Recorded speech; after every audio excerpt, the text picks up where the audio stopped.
जब मंत्री ओजस्वी से बातें कर रहा था उस समय राजा आश्चर्यचकित होकर उन स्त्रियों के सौंदर्य और तीक्ष्ण बुद्धि को देख रहा था। उसे इस बात से भी बहुत आश्चर्य हो रहा था कि तीनों फकीर दाहिनी आंख से ही क्यों काने हैं। उसकी उत्कट इच्छा थी कि वह फकीरों से इस बात का रहस्य पूछे, किंतु उसके दोनों साथियों ने इशारों ही में उसे ऐसा न करने के लिए कहा। मकान के अंदर की सारी सुनहरी सजावट को देखकर वह मन ही मन कह रहा था कि यह चीजें जादू ही की हो सकती हैं, वास्तविक नहीं हो सकती। रूपवती ने अब फकीरों और राजा तथा उसके साथियों को दालान में बिठाया। फिर मजदूर से कहा कि तुझ जैसे हट्टे कट्टे आदमी को इन लोगों की तरह बैठना नहीं चाहिए, तू उठकर हमारे काम में हाथ बटा। वह अपनी हैसियत का ख्याल करके फौरन उठ खड़ा हुआ और अपने चोगे को कसकर कमर से बांधने के बाद बोला कि बताओ क्या काम है, जो तुम कहोगी मैं करूंगा। कुछ देर बाद रूपवती ने दालान में एक चौकी बिछाई और मजदूर को अपने साथ ले जाकर एक कोठरी से 2 काली कुतियां खींचती हुई लाई। दोनों कुतियों के गले में पट्टे बंधे थे और पट्टों में जंजीरें बंधी थी। मजदूर उसकी आज्ञा के अनुसार दोनों कुतियों को दालान में ले गए। अब ओजस्वी गुस्से में उठ खड़ी हुई। फिर उसने कामिनी के हाथ से एक चाबुक लिया और मजदूर से कहा कि एक कुतिया की जंजीर रूपवती के हाथ में दे और दूसरी को मेरे पास ले आ। मजदूर उसकी आज्ञानुसार एक कुतिया को खींचकर ओजस्वी के पास लाया तो कुतिया बड़े आर्त स्वर में चिल्लाने लगी। वह दयनीय दृष्टि से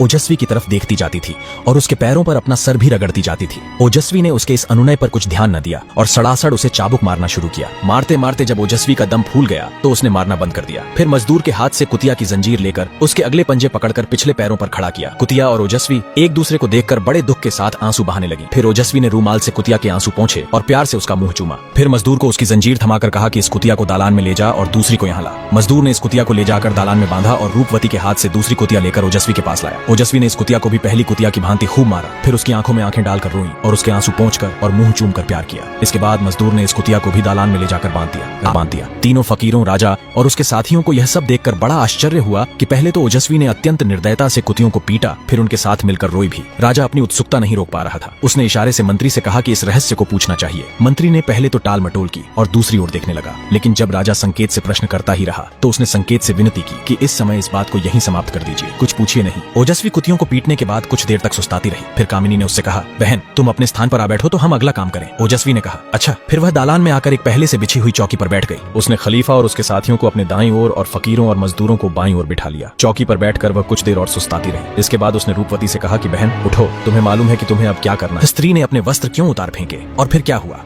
रूपवती यह सुनकर उठी और बगल वाली कोठरी में जाकर एक संदूक उठा लाई। उसमें से एक बांसुरी निकालकर रूपवती ने उस बांसुरी से करुण व्योगात्मक राग निकाली और देर तक बजाती रही। राजा और अन्य उपस्थित लोग उसका कौशल देखकर अत्यंत प्रसन्न हुए। ओजस्वी ने उसके वादन की बड़ी प्रशंसा की और कहा कि अब बस करो, तुम्हारे दुख के कारण बड़ी दुखद दशा हो रही है। रूपवती इतनी भाव विह्वल हो गई कि ओजस्वी की बात का कोई उत्तर न दे सकी, बल्कि जान पड़ता था कि वह अपने होश हवास खो बैठी थी, क्योंकि उसने अपने ऊर्ध्व वस्त्र को उतार फेंका। अब सब लोगों ने देखा कि उस सुंदरी के दोनों कंधों पर काले काले दाग पड़े हैं, जैसे किसी ने उसे निर्दयता से मारा है। सब लोग इस कांड को देखकर और भी हैरान हुए। रूपवती की हालत इतनी खराब हो गई थी कि वह डगमगाने लगी और गिरने को हुई और ओजस्वी और कामिनी ने दौड़कर उसे संभाला। एक फकीर ने धीमे से कहा, कितने दुख की बात है कि हम इतनी अद्भुत घटनाएं देख रहे हैं और उनके बारे में किसी से पूछ भी नहीं सकते। राजा ने यह बात सुन ली और उन फकीरों के पास आकर उनसे पूछा कि क्या तुम लोगों में किसी को इन स्त्रियों का और कुतियों को पीटने का रहस्य ज्ञात है। फकीरों ने कहा, हम में से कोई भी इन बातों को नहीं जानता। हम लोग आज ही रात को तुम्हारे यहाँ आने से कुछ ही पहले यहाँ पहुंचे। राजा की उत्सुकता और बढ़ी। उसने कहा, हो सकता है कि यह आदमी जो तुम्हारे पास बैठा है इसे कुछ ज्ञात हो। राजा की उत्सुकता और बढ़ी। उसने कहा, हो सकता है कि यह आदमी जो तुम्हारे पास बैठा है इसे कुछ ज्ञात हो।